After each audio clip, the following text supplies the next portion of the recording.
On this episode of the Oklahoma Breakdown with Ikard and Lehman, presented by Riverwind Casino, we discuss some of the things that stood out to us on OU's spring roster. Then we talk some OU hoops and Thunder in FGTB. And of course, we give you our winners and losers of the weekend. Please download and subscribe to the podcast. Rate it 5 stars and write us a good review. Follow the show on Twitter, Instagram, TikTok, and YouTube. Just search Oklahoma Breakdown on any of those, and you'll find us. All right, our man Michael Hosty will kick this thing off. It's time for the Oklahoma Breakdown.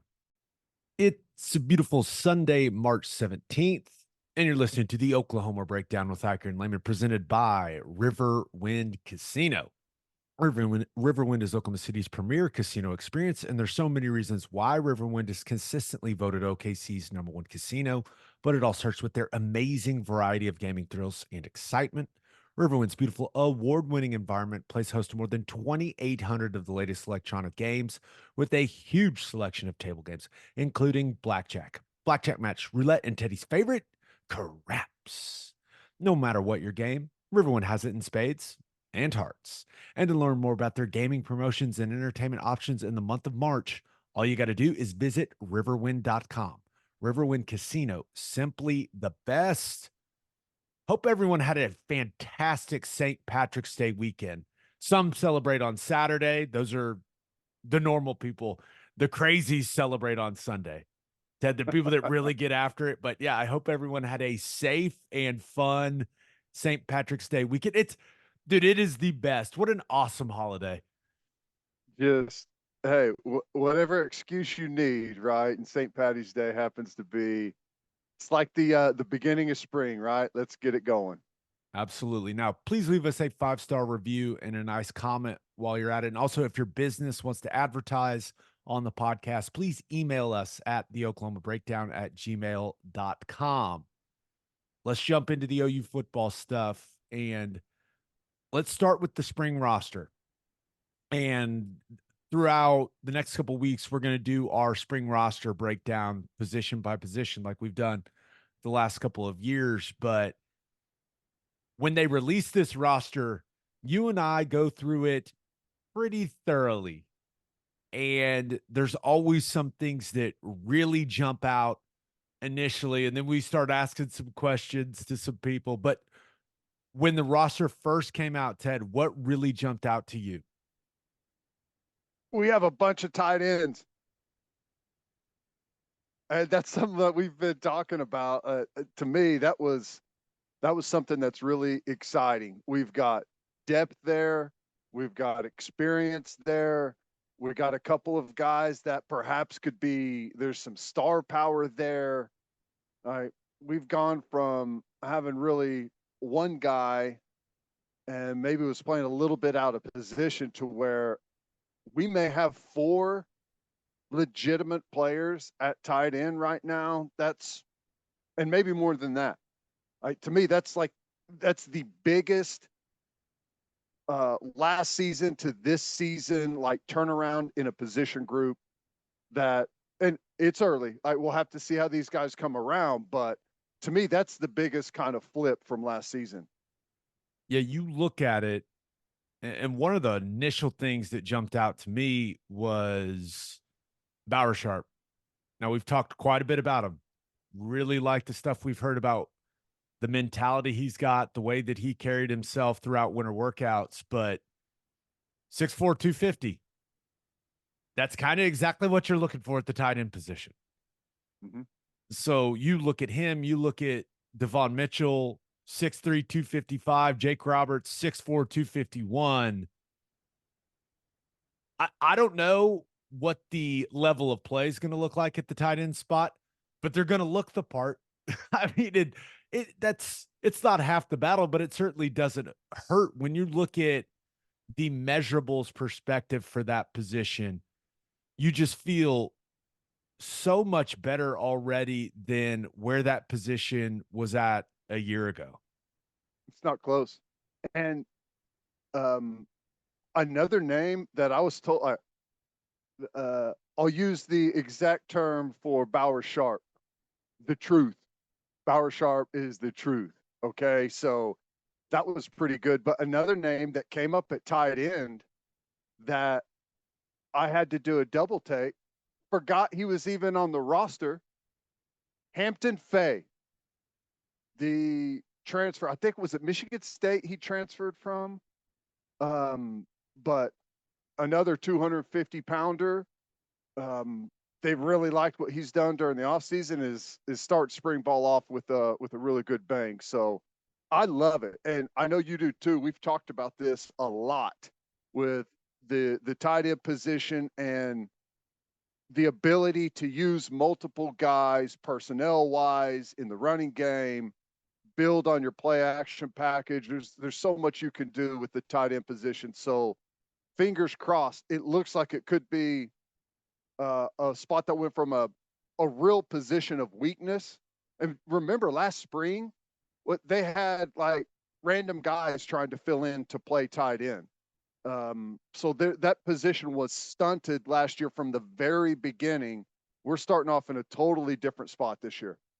Yeah, Hampton Fay. And I remember seeing him on the sideline during games last year and just looking at his frame going, okay, there could be something there. I think he's another one of those guys that was a quarterback. Yeah. So it was Bauer Sharp's the truth and Hamp Fay. So he it's a good sign. Yeah, 6'5", 247 is what he is listed at.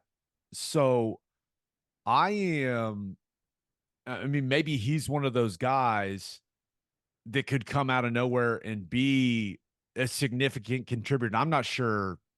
I don't expect Hampton Fay all of a sudden to be catching 50 passes and racking up yards, but if he can be a do a little bit of everything type tight end, we've talked about the absolute need for this offense to have a little more versatility from a personnel grouping standpoint. So maybe it's Hampton Fay. I know that we all have very, very high expectations for Mitchell with how highly recruited he was, but Fay has been he's been in college a lot longer. So maybe he's a guy that can help just take a little of that pressure off Mitchell to get on the field right away. But if Mitchell's ready to go, I mean, then he's ready to go. That's kind of just where my head's at with it.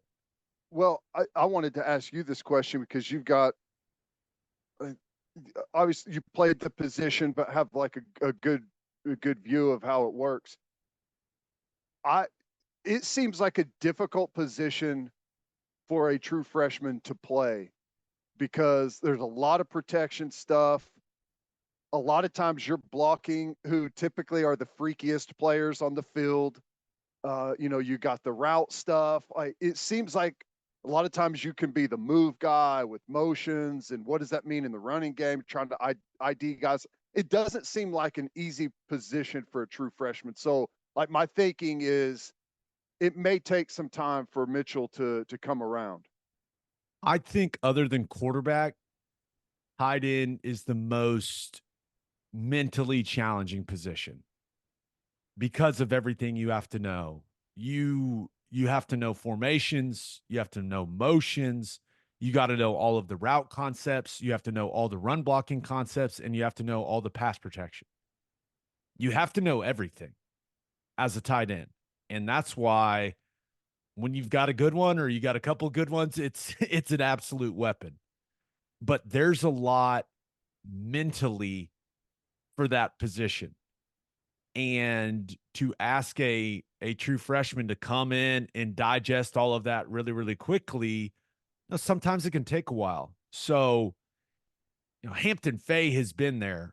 But Bauer Sharp, he's been playing college football. I don't know how quickly he can get up to speed, but you would assume he's got a little more experience than Devon Mitchell's got. But yeah, I think the fact that Jake Roberts has played as much football as he has, he's going to be a guy that they're extremely comfortable with putting out there for a lot of snaps.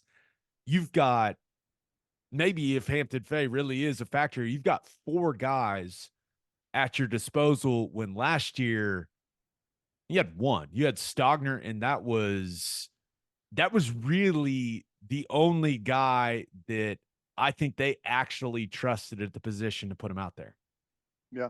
I think that it may be a position where it's going to be really hard to predict what the ceiling may be. It could be really, really high, but we don't know. But I'm pretty confident in saying that the floor of the position is going to be much higher than it was last year. I mean, I think we're going to be in a good spot. I I completely agree. Did we just do our tight end preview without knowing? We're still going to do one, but Maybe so. that was a lot of tight end talk. Now, anything else? A couple other things that really stood out to you from the spring roster they released? Uh, yeah. I think overall our team is progressing in a pretty good direction. I would have liked to see the defensive line a little bit bigger, but I think that's one of those things. It's unfortunately going to take some time, I guess. That's the that's the number one thing I look at when they put this out. I mean, it is every time, and I, I'm not entirely sure what's going on. Right when you think about it, I mean, Grayson Halton, we've talked about with Jacob Lacey having to medically retire. We've talked about the fact that a guy like Grayson Halton's got to step up and he's got to take weight gain extremely seriously. And then it comes out he's 6'2, 284. Mm-hmm. I mean, 284 pounds just is not going to hold up down in and down out in the SEC. It's just Yeah. not. Unless all of a sudden Grayson Halton turns into Aaron Donald, which I no, it's just let's not even do that. You got Marcus Strong at 282 pounds. You got Sears at 289. Ashton Sanders at 284. Ted, it's just not big enough. And I know that it's only March, right? But winter is in my opinion, those Warner workouts, that's like the easiest time to gain weight. If you're going to put weight on, you would want to see jumps for those guys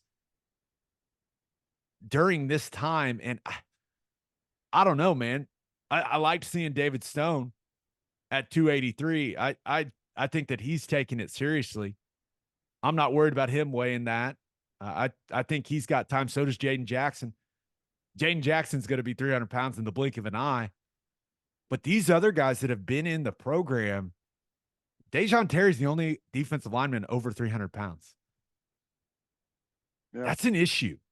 It's an issue, and you would assume it's going to be addressed, but it's just strange to me. Yeah. No, I agree. Every single guy needs to add 10 at a minimum. Would like to see everyone add like 12 to 14. I mean, you wish you could just go in there and start clicking 300 pounds on everyone, but on all these guys, if they've clearly they're not easy gainers. These guys, which can mean some good things. Like the body composition. They're all some leaner guys, but yeah, everyone needs to gain at least 10 pounds by the time the season starts. We'll see if that happens. I don't know. It's been a long time coming where we would hope that they would have added more weight by now, but I don't know. And I don't know what they're telling them either. I would be shocked if they don't want those guys adding some size, but I don't know. It seems like it's been a recurring issue for some time for Oklahoma across the front. You have to, I mean, you just have to be so explosive and strong to play the interior defensive line in the 280s. You got to be like a special athlete to really, really hold up and make plays around that 285 mark as a defensive tackle. And you will get away with what you can get away with. right? And the bigger and heavier you are, the more you can get away with. You can play defensive line at 285 pounds, but you better be low. You better have great technique. You better be explosive as hell, and you better not get tired, right? Because everything's gonna be exaggerated as you get tired and you start to stand up a little bit, and you're lighter in the tail. It's going to be difficult. So, I will say that we move these guys quite a bit and we stunt quite a bit, and that seems to be the way that Coach Venables gets past some of the size issues, and he's still going to have that card to play. But it would definitely go a long way if all those guys were 10 or 12 pounds heavier. And it's strange. I hope this is like an NBA roster thing where they're just kind of hiding it from us. And they're just putting everyone's the weight out there is the same as last year. They just want us to be alarmed for no reason. Like, they're just messing with us with the defensive line weights. Yeah. I hope that's the case. But you look at a couple of the edge guys. I mean, Ethan Downs at 6'4", 265. I think that's right where you want him to be. Mm-hmm. I think that's not too light. It's not too heavy. I think that he is. I mean, he's kind of a power guy, right? There's not. I wouldn't say he's got a ton of twitch, so might as well be a little heavier and play to your strengths. Play with power at 265. PJ being listed at 6'4", 240 after what Coach Venables told us on the podcast. What's going on there? That's where I do feel like they're hiding something from us. 240. I know. That's what he was listed at before, right? Yeah. So did they just forget to update it? Which is fine if they did. But I saw that. I looked at it with not right. No chance. That's the same thing I was thinking. Because he said 265 by spring ball, right? Is it that what he said? I don't remember exactly the time period, but he said 265. Yeah. Maybe it was by the season. But yeah. You would expect him to be in the 250 to 255 range. Yeah. So not sure what's going on with that. I saw it, but I'm choosing to not look at it. Just a typo, hopefully. Yeah, could be. Now, Danny Okoye being listed at 6'3", 255 already is. I saw that and went, that'll work. And I think he's an older guy as a freshman. Right. And, we talk a lot about the freshmen that can help right away. Maybe if he can develop a couple of go-to pass rush moves, seems like they've been really pleased with his explosiveness and his athleticism. You look at the size right where it needs to be. Sounds like he's a strong guy for a freshman. Maybe he's one of these guys that can help right away in, some form or fashion. Yeah, I think physically he'll have it. And where they're going to play him is a position that can be played by a freshman. We've seen it quite a bit. So I think it's possible. I wonder what the gap is from, because a lot of these guys, like take David Stone and Jane Jackson, for example, played at the IMG Academy. They got like legit defensive line coaching. So like, I think the gap for them, there's going to be a lot of carryover. I don't know what that is for Okoye. If he's been coached well, he should be able to contribute in some manner pretty quickly. Yeah, no, he's definitely a guy to keep an eye on. Offensive line, I like seeing Troy Everett up to 305. Talked about it throughout the season last year. He was just too light. He needed to get stronger, needed to add weight, and looks like he has done that, and he's going to have every opportunity to win that starting center job during spring ball. We talked about Logan Howland getting up to 310. He's listed at 306. So he's right there, which is it's impressive because it lets me know that he is taking putting weight on seriously, which I Mhm. always appreciate. Garen Hatchett, the transfer, 6'5", 302. So we'll see if is he a guy that could be the center. He's definitely an interior guy. If he's going to be a guard and want to challenge for a starting guard spot, Bill is going to want him to be heavier than that. So we'll see what that number looks like when the fall rolls around. But if that's going to be a starting guard for you, he's going to need to put on a few pounds. Eugene Brooks listed at 334. In my opinion, too heavy for a true freshman. I don't think you need to be 335 pounds as a true freshman. He was a guy, from what I understand, that had some really bad weight on during high school, worked really, really hard to get rid of it. And that's why he improved as much as he did as a player, because of that newfound discipline and keeping his weight down. I don't think you need to balloon it up to 334. So I am interested to get out to practice and see just what he looks like physically. But the last thing you want is for a guy to come in and to immediately struggle with his weight. Now, the guy can Yeah. play.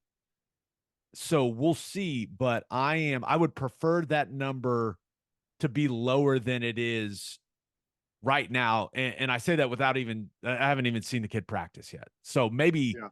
maybe I completely change my opinion after I watch him move. I'm like, okay, 334 carries it great, looks great, moving great. If that's the case, I will come on here and say no issues, no concerns. But that is a heavy number for a true freshman.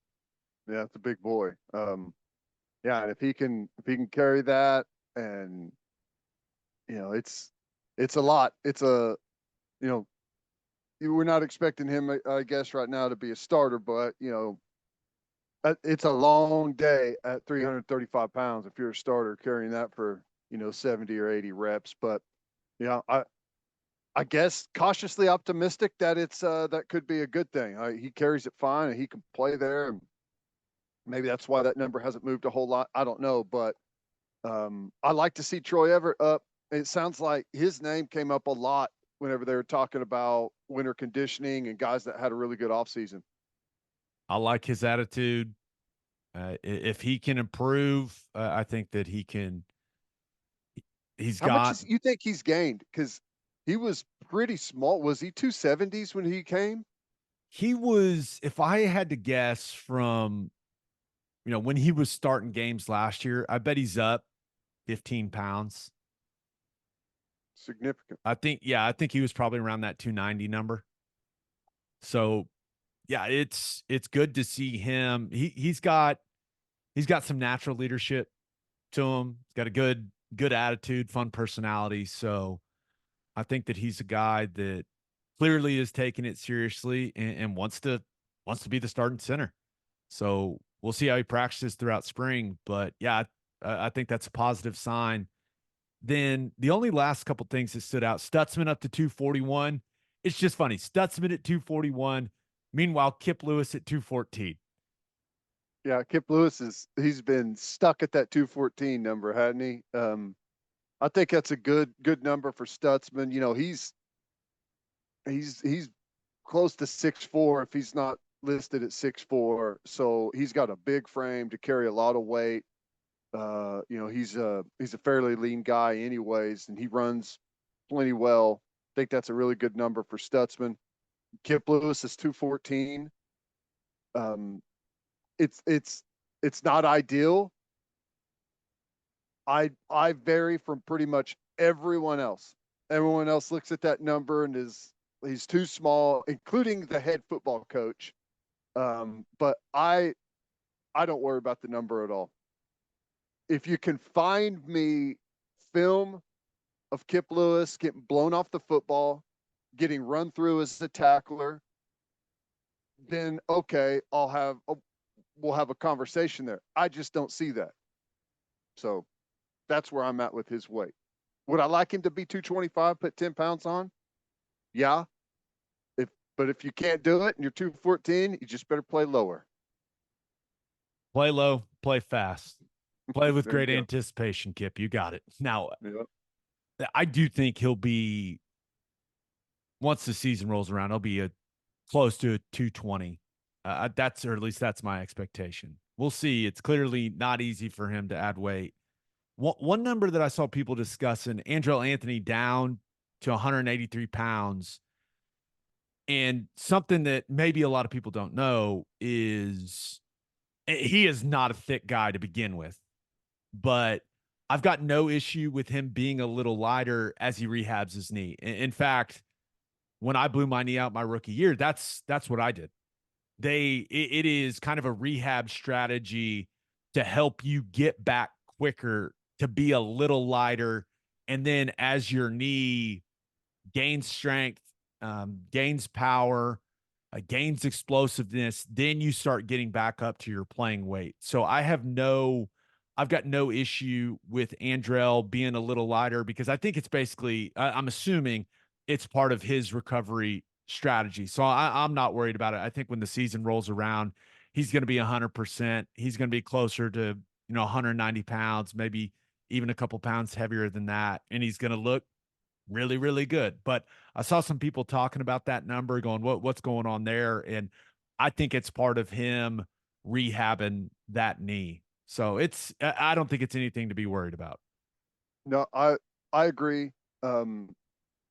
He's a super lean guy already, and it's not like, I guess what I'm saying is a decent amount of that weight loss, probably, I bet you have some atrophy, right? In that surgery leg, probably in the quad and in the lower leg, you lose quite a bit of muscle there with the inaction. So yeah, I'm not worried about it. As long as he is back healthy and he can still fly, that's what I'm looking for. Yeah. I'm worried about the D line. I'm not worried about Andrell Anthony. I think he's going to be just fine. Now, Sooners only have a couple of spring practices in the books. Going to spring break now, which is what a lot of people are doing. Have a safe spring break. People enjoy it. Relax. Have a good time. But we've only had one padded practice, Ted. So it's early. But anything really standing out so far? Well, I mean, I've heard some names that are off to a really good start, and a lot of it shouldn't surprise you. Dion Burks, we've heard about him pretty much since the day he showed up on campus, and the reviews of his play have been incredible. So it's good to continue to hear that. Kendall Dolby, sounds like he's off to a really good start. Stutzman off to a really good start, and another name that really built. You heard a bunch of guys talking about him through the offseason, and apparently it's carried over to the first handful of practice. Fabechi, the North Texas transfer offensive lineman, sounds like he continues to really impress guys. Yeah. Wee Woo he looks the part as well. He's, I think, listed at 326, carries it pretty well. So, yeah, the excitement Is about he going to be guard, you think? Play on the inside? I think they're going to try him everywhere. Yeah. It's going to be a journey to find the best five. Yeah. With all the different pieces, you got some young guys that have been in the program. You got some new freshmen. You've got all the transfers. It's like putting a puzzle together, and you're trying to find your best five. And the weird thing about offensive line, it's not always your most talented five. You got to find the five that play the best together, and that can take some time. But that's exactly what spring practice is for. I'm just expecting Dion Burks to be the best football player ever at this point. I know. I almost feel bad for him, right? The expectations are going to be ridiculous by the time any of the fans actually see him play. But it does sound like the battles between him and Kendall Dolby there in the slot are about the most competitive thing that's going on the practice field so far. So excited to get out and watch some of that. Yeah, that's going to be good. And the names that you've heard that are really standing out are exactly what you'd want. You know, your main leaders on defense, Dolby in the slot at Cheetah, Burks at the wide receiver spot, the tight end position with several guys looking good, and then some good reviews early from the offensive line group. Let's talk some basketball. Football guys talking basketball. But first, Love's Travel Stops is now offering a nationwide 10-cent per gallon discount on gas and auto diesel. Just download the Love's Connect app and scan your barcode at the prompt on screen and watch that price drop 10 cents per gallon. Across the country, the Love's Connect app unlocks exclusive deals that can help any traveler plan their route or meal on the highway. So before you hit the road, be sure to download the Love's Connect app to save 10 cents per gallon and experience the country's best highway hospitality at Love's Travel Stops. Love's also has you covered if you forget your phone charger or headphones with their expanded mobile to-go zone. And of course, don't forget to grab yourself some of that delicious Java Amore. And celebrate with a Schooner All-American Ale, the official craft beer of OU Athletics from Coop Ale Works. Named after the iconic Sooner schooner that races across Owen Field after an OU score, you can join in on the celebration with an ice-cold beer from Coop Ale Works. You can enjoy it at the Palace on the Prairie, at OU Athletic events, at the bar, at the tailgate, and in the comfort of your own home. For more information on Schooner All-American Ale, visit SchoonerAle.com. Must be 21 to purchase. Please drink responsibly. Schooner All-American Ale, the taste of game day. And we love Simple Modern. Simple Modern is an Oklahoma-owned company whose mission is to exist to give generously, and they do. Simple Modern has given away millions to more than 100 nonprofit partners in the last 8 years, and they give away at least 10% of profits each year. We love supporting a company that's working to make a difference in Oklahoma and beyond. And Simple Modern products are also the perfect swag for any small business owner. You can customize tumblers, water bottles, and coffee mugs to give to a current or potential customer. Check them out at simplemodern.com. Football guys talking basketball, FGTB. Full disclosure.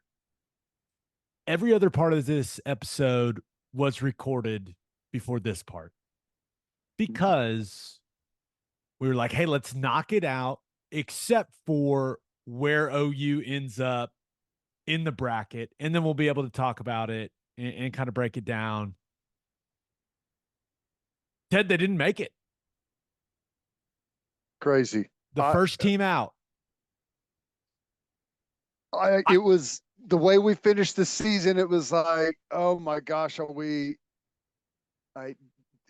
did we open the door to not be able to make the tournament? You kind of had to watch some other teams, and some of those conference tournaments didn't go the way you wanted, but it felt like everyone was still saying that we're in. So I was pretty shocked. Yeah, they were essentially the next team in. They were the first one out. It's brutal for Porter Moser. Still has not taken Oklahoma to the tournament. I feel for Rivaldo Soares and Javion McCollum, Hughley, the guys that got injured, where if you got to imagine if this team was able to stay healthy, they would have been in for sure. I don't know how their current injury situation was factored in by the committee, but man, I don't know if they just didn't want to put 9 teams from the Big 12 in or what, but that sucks. It hurts. Were they too confident that they were going to make it? Like, would you approach the TCU game differently? I assume if those guys were healthy enough, they would have played. Yeah. Because we can do. But that's a good question for Porter Moser. Hey, could a couple of those guys gone in that game, but I do think they thought they had done enough. I mean, all the bracketology guys thought they had done enough. Yeah. Man, that's frustrating for that group. You know, I we've seen way too much of this recently for Oklahoma, whether it's football, whether it's basketball. When you play just barely like on the line and you leave everything open to in this instance, you leave it up to committee or you leave it up to one call by an official on the field. Like we just, we have not given ourselves very much room to operate. Everything has just been right there on the line lately. And we've gotten the bad end of it a lot recently. They had no bad losses. No, all quad one. 18-6. I believe I saw what they were 18-6 when they had all of their guys. After they started getting banged up, they didn't finish the season strong. Yeah. I mean, they left the door open to being left out.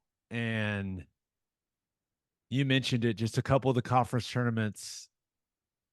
It's like everything that had to have happened. It was like the Murphy's Law situation for OU not making the tournament. Like everything that could go wrong for them not to get in went wrong for them. I was watching that NC State North Carolina game last night. Like, oh my God, this is not a good result for Oklahoma, right? And I'm sure there was plenty of other things that went down, but here's it sucks. I hate it. I'm frustrated. I feel like they were a good enough team to get in. I felt all along that once they got out of conference and got into, seeing some new teams, that they were going to be dangerous. Obviously needed to get healthy too. But I mean, the fact of the matter is they didn't win enough games late and they played some really bad basketball at times, like really bad. I mean, it's one thing to lose some of those games, but it's another thing to lose some of those games and shoot like 30% from the field and hardly score any points. I mean, it doesn't make a big impression on people. I was, you're right. You're right. They weren't exactly blowing us away down the stretch in conference play, but maybe I just thought they'd get too much benefit of the doubt with the injuries. Yeah. But I kind of was just looking at all the bracketology stuff, and everyone still had him in. I think Lenardi, before the selection show, had them as their last team, his last team in, but they end up being the first team out. I think a lot of people are confused. Like Virginia made it, but ultimately, no excuses, right? You have no one to blame but yourself. If you're Porter Moser and his team, you cannot leave it in the hands of the committee. You just can't. You got to finish stronger than they did. But man, I feel so bad for that group, because to have the start to the season that they had and then to go through the ups and downs of conference play, but to feel like they still were going to have a chance, maybe it'd all come together. Brutal, dude. Absolutely brutal. Yeah. It's wild.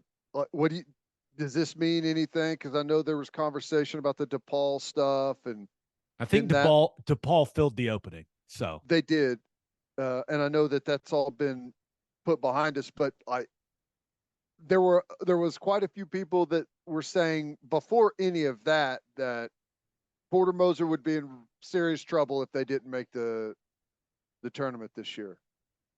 Do you feel like that's the case, or? I certainly think there'll be a conversation. Mm-hmm. I mean, that 3 years in a row. It's tough. Yeah.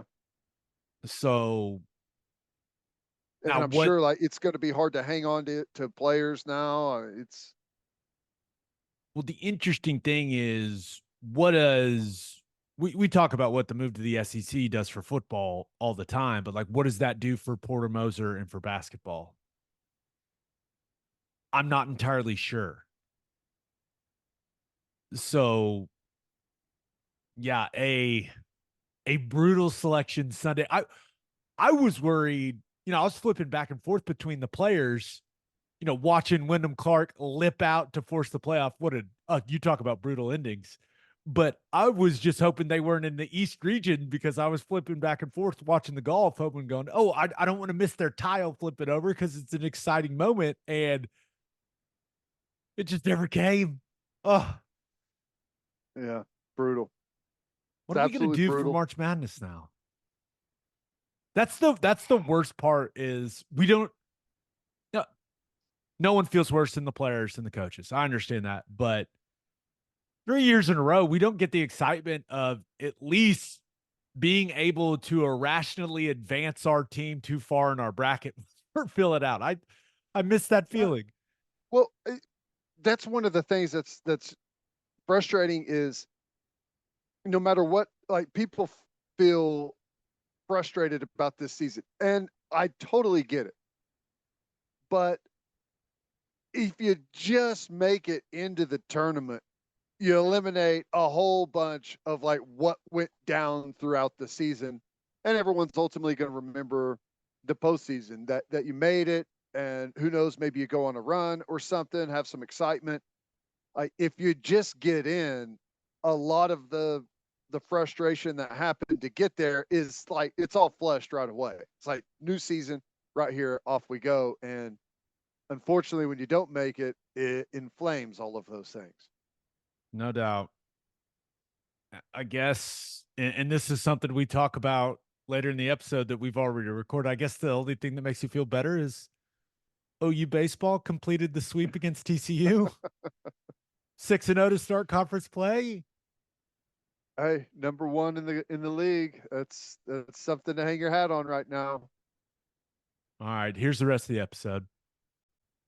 All right, moving on to OU women's hoops. We're recording this before the women's selection show. OU projected to be a 5 seed. Ted, I with the success that Jenny Baranchik has had over these last couple seasons, the excitement that she has created for the program, I just I want them to make a run.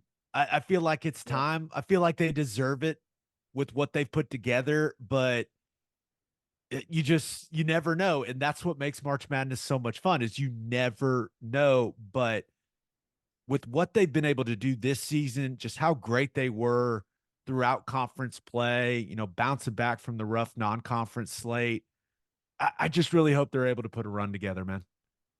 Yeah, me too. They got a pretty good starting spot, and they seem like a dangerous team that's gritty. No, that's done a lot more than people expected them to. So I'm I'm optimistic with them. I obviously love Coach Bronchek, and they seem to be a pretty deep team. I mean, I don't know. I don't know much about the women's field, but I know that they had a tough non-con, and just like the men's Big 12 schedule, it wasn't an easy schedule for them, and they had some really nice wins throughout, and it should translate good to the tournament. Yeah. I mean, a lot of people think Texas is one of the best teams in the country. And if you're able to beat them twice on the right day, you can beat anyone. Yeah, So let's hope that the Sooners get hot in the tournament. So that's going to be fun to watch. Thunder, they beat on Thursday night, they beat the Luka Doncicless. That's hard to say. it's almost Doncicless. it's almost like it's his name should have that at the end of it. That's funny. The Luka Doncicless. Dallas Mavericks. That I sound so stupid. So they beat them on Thursday night, which that was another absurd 9 p.m. local tip off there for that one. And SGA's efficiency continues to be fantastic. 31 points on 16 shots.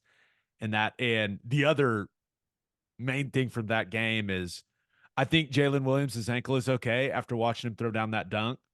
Guy tried to break the rim with that. That was one of the more emphatic dunks we've seen from a Thunder player in a long, long time. That was awesome. How are we shaping up? What do you think the standings race is going to end up with? Because we're getting down. What are they?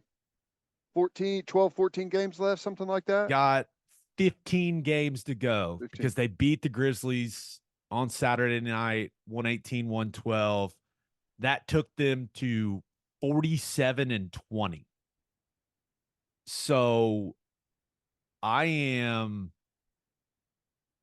excited. I think that, if I had to bet who was going to be the one seed, the Thunder or Denver, I'm probably betting on Denver because they've got the best player in the world.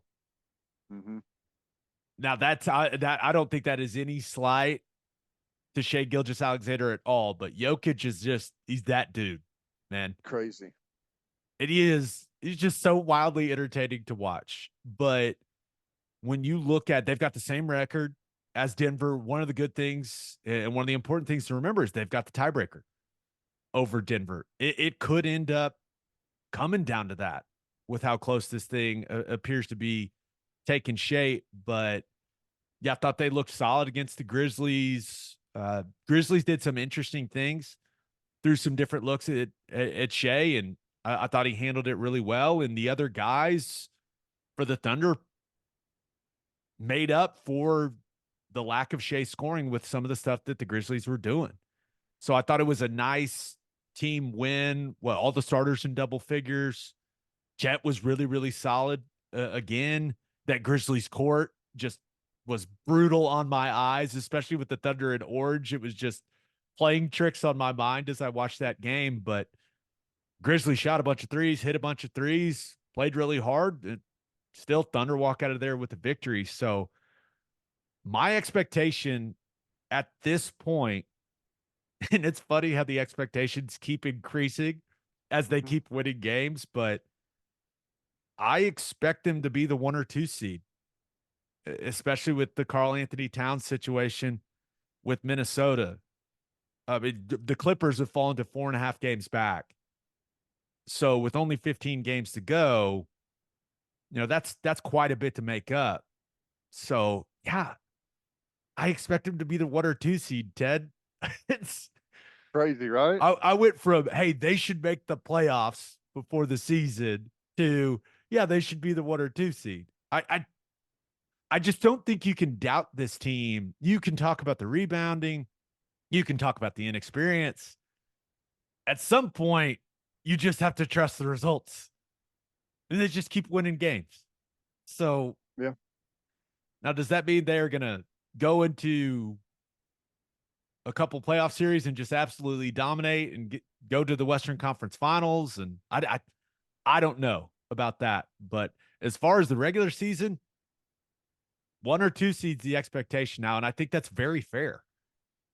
Yeah, well, good things happen whenever you've got a player that's up for the MVP and a really good supporting cast and a good locker room environment and whenever you've got an MVP candidate that's not doing it on like a disgusting usage rate, he's doing it with high efficiency, and there's plenty of other guys that are having great seasons as well. So yeah, man, it's wild that we're in this position, but ain't a bad thing.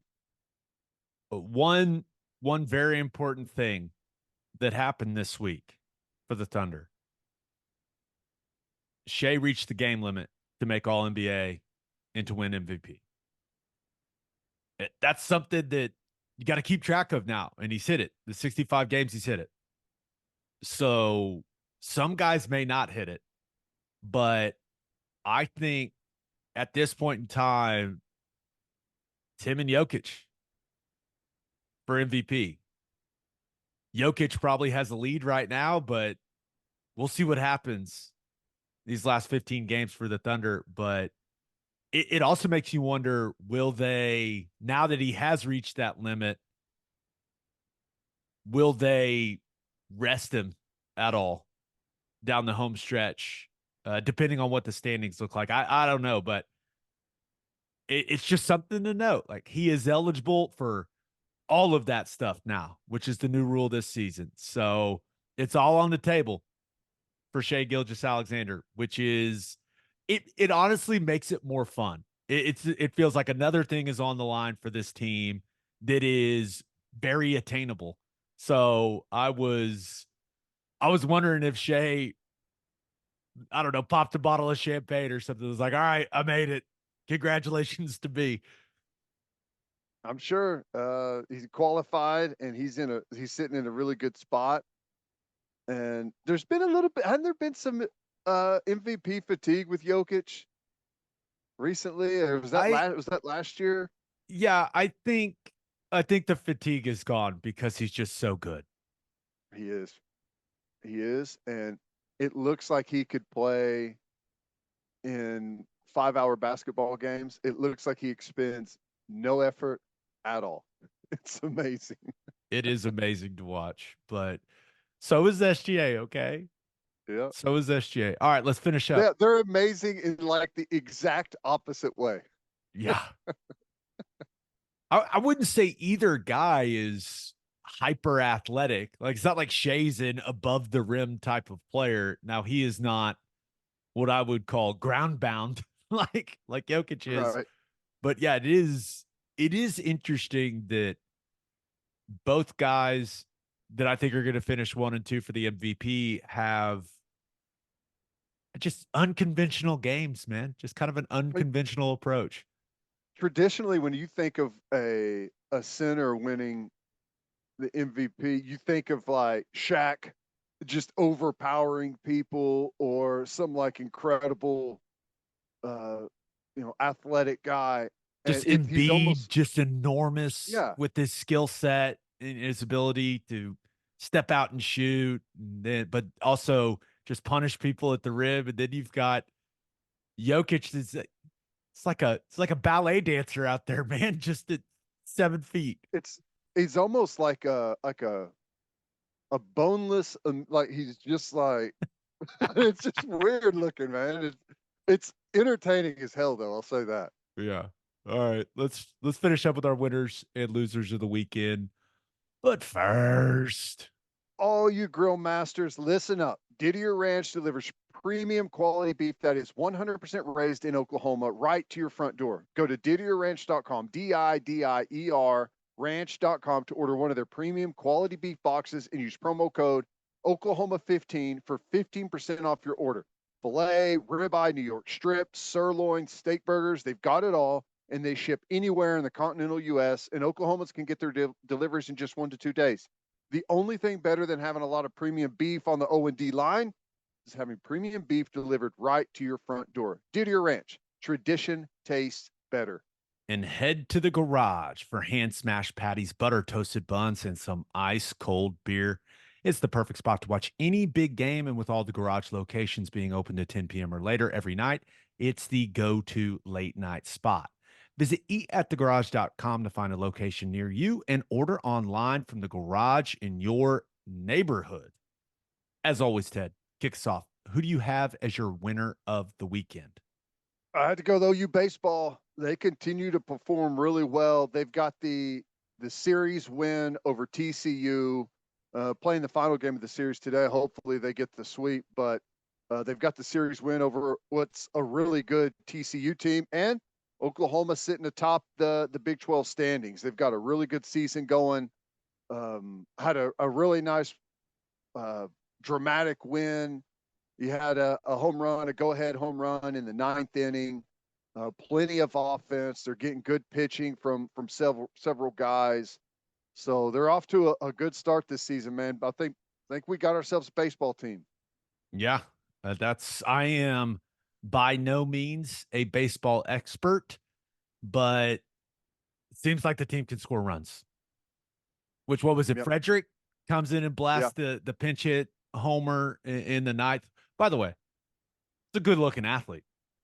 Yeah. It was a hell of a swing too. 400-footer, dead center field. It was that awesome. thing was hammered.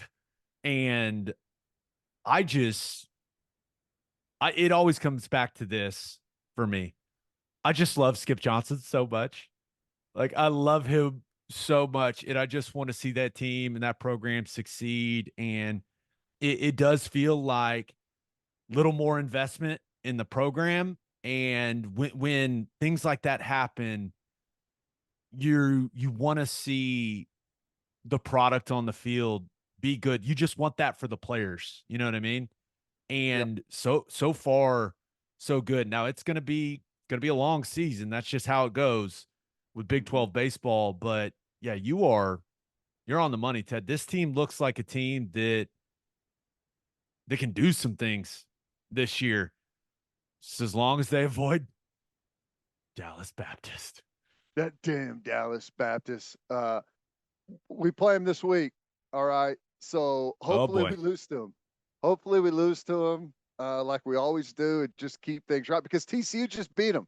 All right, TCU just beat him in the series, so we don't want to mess up what's been going for us, and that is getting beat by Dallas Baptist routinely. Yeah.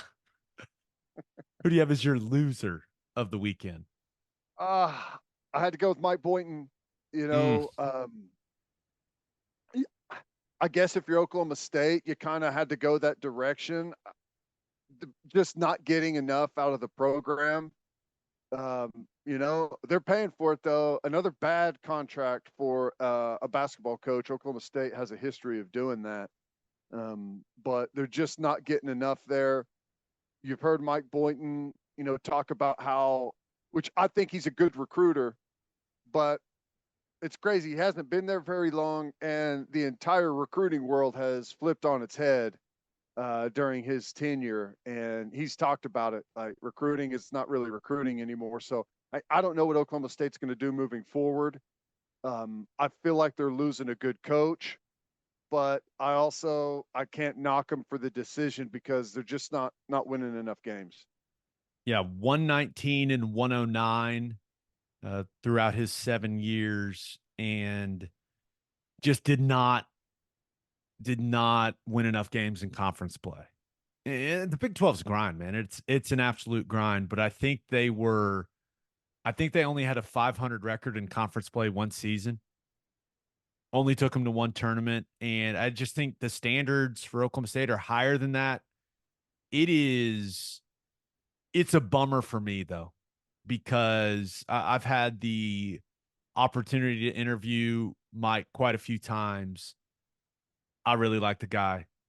I think he's all about the right things. It's it's just it's a results business. And between not winning enough games and the lack of excitement, the lack of support that the program has got, there's been some extremely sparse crowds there at Gallagher Iba. And I think that they just got to a point where, hey, you gotta infuse some energy back into the fan base. And the easiest way to do it, I guess, is to pay that big buyout and bring someone in new. I don't know, but I am wishing Mike Boynton the best, because I think he's one of the good guys in college basketball, and it's gonna be really interesting to see who they hire, because it's a Big 12 job. It's a good job, but Right. Oklahoma State has not been. I mean, they have not just experienced a ton of success here recently on the hardwood. So I'm interested to see who they end up landing. Gottlieb. Does it make sense? I already saw reports that they said he's not a candidate. That they already told him that. I don't know if that's true or not. I know this. They should definitely talk to Doug Gottlieb and get his thoughts. Yeah. I mean, some people It may makes not, sense to me. yeah, some people not may not value his opinion on a lot of things, but the guy knows college basketball. I mean, he is constantly watching, constantly tweeting. Like, he is paying attention, and he played there. He's got passion for the program. At the very least, you should bring him on as a consultant for this coaching search. If he's not interested in being a candidate, I don't know, man. Yeah, I don't know either. I whenever I think about the new direction or what college athletics is looking like, I it, at least in the near term, it feels like a lot of your success is going to be directly tied to how much NIL money you can come up with.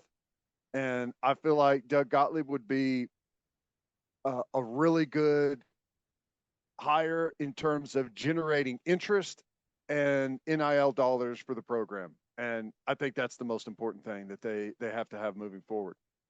I mean, a big NIL fund in basketball is going to do more for you than any name at head coach. I think that's accurate. Mm. I mean, you look at what Jawan Howard and Jerry Stackhouse both out. Those are guys that had long, successful NBA careers. And yeah, there's an X's and O's standpoint to it, but it's also you gotta get the dudes, man. Mm-hmm. So Yep. I don't know. College basketball, it's hard to figure out right now. It's It's really hard tough. to figure out. It's tough. I mean, it's a lot of the same stuff as football. You got transfer portal guys all over the place. It's difficult. Let's get to my winner and loser. But first, attention, business owners, you need Insurica in your life. Insurica is one of the country's largest insurance brokers with 30 offices throughout Oklahoma, Texas, and the Southwest.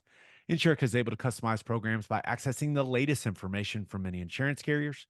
They compare and contrast coverage offerings and pricing in order to design a cost-effective, comprehensive program to meet your business's specific needs.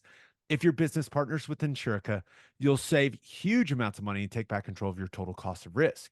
If your business wants to be best in class, connect with Insurica at Insurica.com. That's INSURICA.com. And head to opolisclothing.com for our podcast merchandise and the best OU gear out there. That's OPOLIS clothing.com. Use promo code TED, TED, for 10% off. It's opolisclothing.com. Use promo code TED for 10% off. Buttery soft and 10% off. For my winner of the weekend, thought about going with the Pittsburgh Steelers.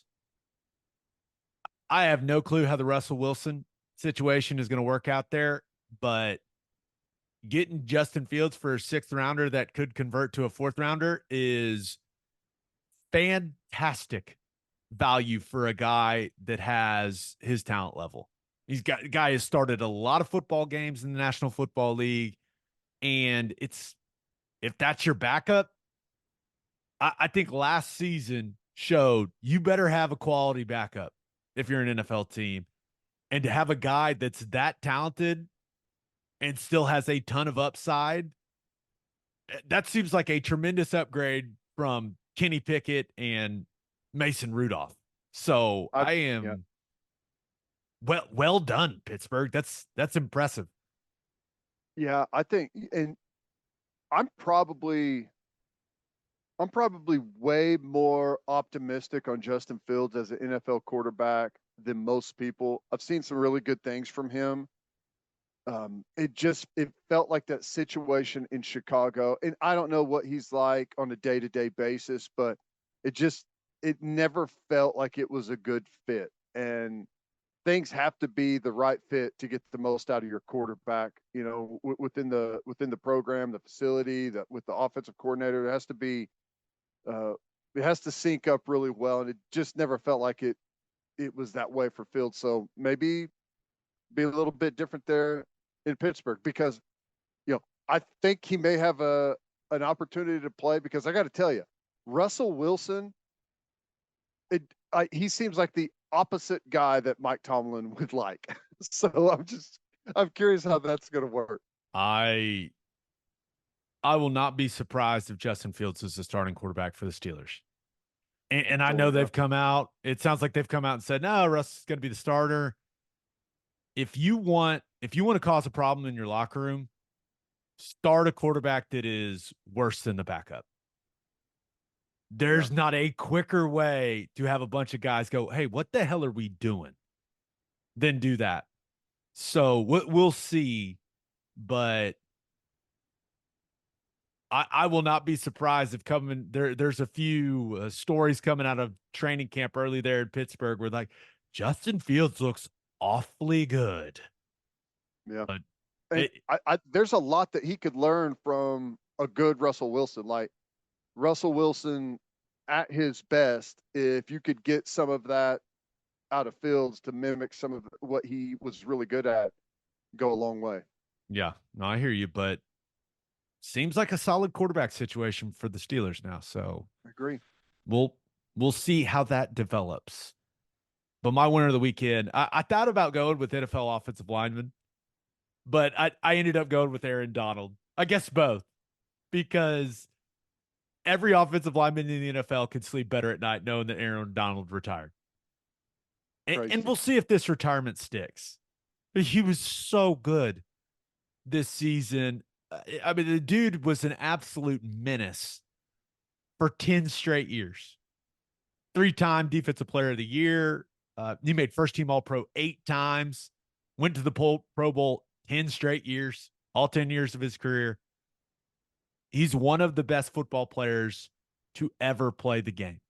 Just an unreal player, Ted. And it's strange. I'm going to miss watching him play, even though watching him play still, even though I've been retired for a long time now, still gives me anxiety watching what he did to interior offensive linemen. It was brutal to watch, but also fantastic to watch at the same time. He just so damn good, and a guy that is going out while he is still the best in the game. It's an interesting decision. You know, it's crazy that you have a player who it really didn't matter what his stats look like, because everyone that has ever watched an NFL football game knows that, well, Aaron Donald's drawing all of the attention from the offensive line and will not get an opportunity against a single blocker, but a handful of times a game. I just totally dominates the offensive game plan. Like there's always guys where you want to know where they are on the field, but there's not a lot of guys that dictate what you're going to do in a given week from the defensive line position.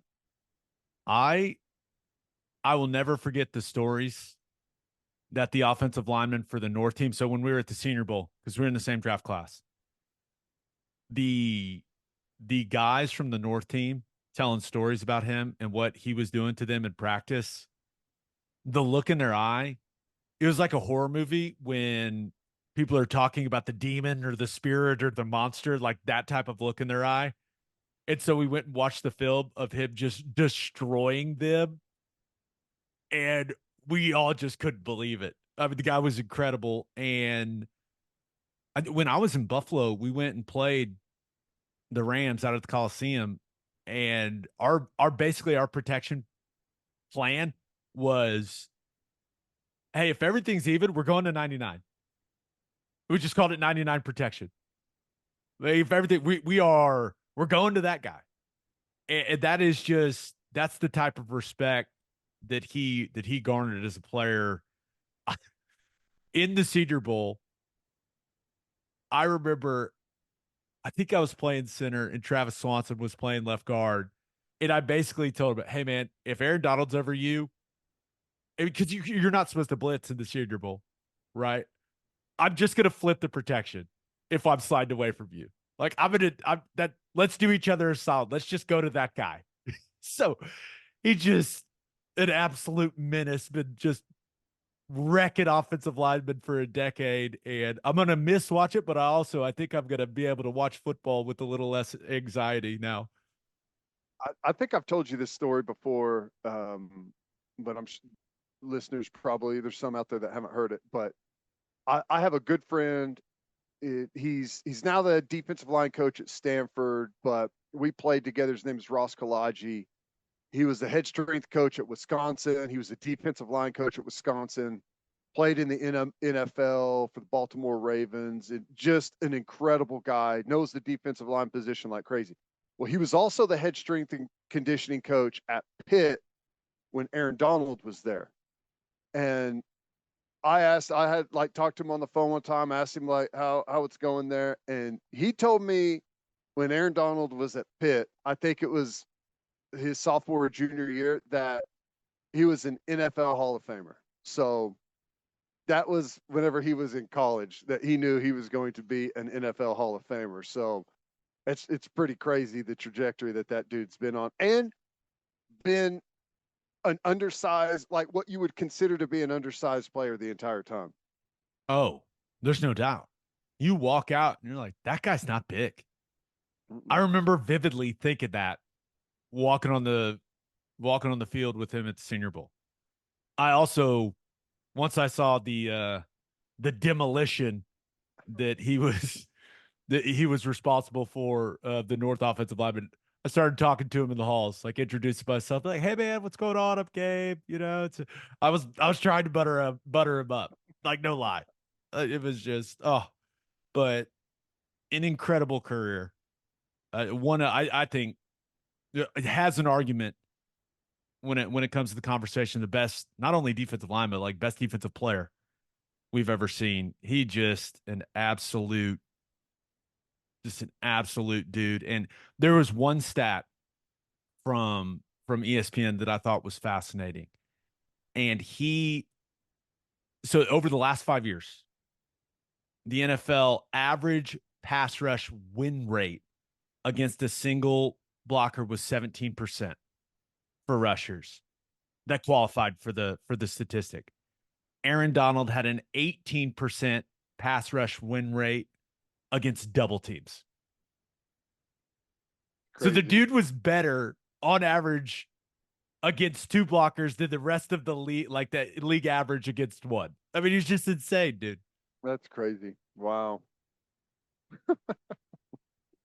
I don't know everything that goes into pass rush win rate. That's not easy to say, but I believe it because the guy was unbelievable. Wow. That's incredible. Wow.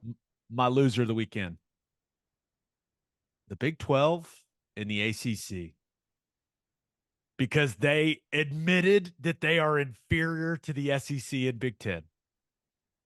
I mean, that's what happened, right? With the new college football playoff TV deal. You look at this, and there's still a lot to be worked out here. The TV deal is in place, though. 6-year extension through the 2031 playoff, that will pay around $1.3 billion annually. But the SEC and the Big 10, they're getting more money than everyone else with this deal. And over the contract, you look at it, the SEC and the Big 10 are looking at a combined $700 million, while the ACC and the Big 12 are looking at a combined number somewhere around $400 million. That's Ted. That is a big gap. It's a big gap. And I don't know how competitively you can ever make up that gap consistently. There's going to be teams that emerge in random years, but I think we're about to move. I don't even think I know we're about to move to where all the NIL stuff and everything's going to be moved into the athletic department. And when you're operating with a smaller budget than your competitor, because this is just the playoff money. This isn't even including the conference network deals like regular season. So, I mean, you add, what was the payout going to be? Was it like 20 million for SEC and Big 10 schools and like 12 million for ACC and Big 12? Is that what it was? I think ACC was 13-ish and Big 12 was 12-ish, because they based it off how many teams had made the playoff. And that's kind of how they came up with these percentages. How many teams made the playoff with what the conferences look like now. So it is 40% more money, in addition to what, almost twice as much money in the regular season payout. I mean, Adds that's hard up, to man. stay competitive with. Yeah, there's no doubt. Now, I did like that, like an appearance, you get the individual payout now, right? Instead of it being dispersed to the entire conference. I I kind of feel like that actually went away. Okay. I could be Well, wrong. I didn't. I think maybe that's for the non-Power Five group Yeah. if you make the playoff. Let's just pretend like we're right. Right. Well, because But I know that those other conferences were upset about it, the that it's not a conference dispersion. yeah, and we'll see what the format ultimately ends up being. It seems like it's going to be a 14 team playoff. There's definitely going to be a discussion about automatic qualifiers and what that looks like, especially for the SEC and the Big Ten. Those two conferences have shown a willingness to throw their weight around now, and they got the revenue share. So we'll see what they push for next. But I think if the conference championship games aren't going away, if it's going to be a 14 team playoff, then it needs to be the five conference champs that get in and then 9 at larges. That's how I would do a 14 team playoff. But we'll see. But I think my number one thought when I saw this was it's another reminder that OU's leadership made the right decision leaving for the SEC. And you could say this is just part of a domino effect from that decision, right? And I think that's a fair way of looking at it. But OU's leadership envisioned things like this happening, and I think they made the move and were proactive about it before I think they made the move when they had some leverage as opposed to being too late to make the move. So OU's going to be getting more than $21 million annually from this college football playoff TV deal. And Yeah. when you talk Well, about 6 years, that stuff adds up, man. And it's important for the program. when it's all said and done, and they get a full share of the SEC contract, and then you add in the college football playoff, they'll be getting well over twice as much as they would have been getting in the Big 12. Now, those numbers may have looked different, obviously, if OU and Texas were still in the Big 12, but they made the right move.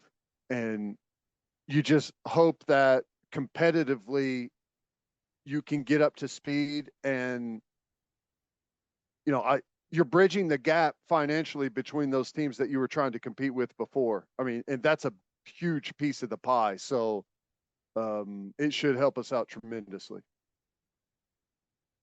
That all being said, this is all going to change when Florida State leaves the ACC, right?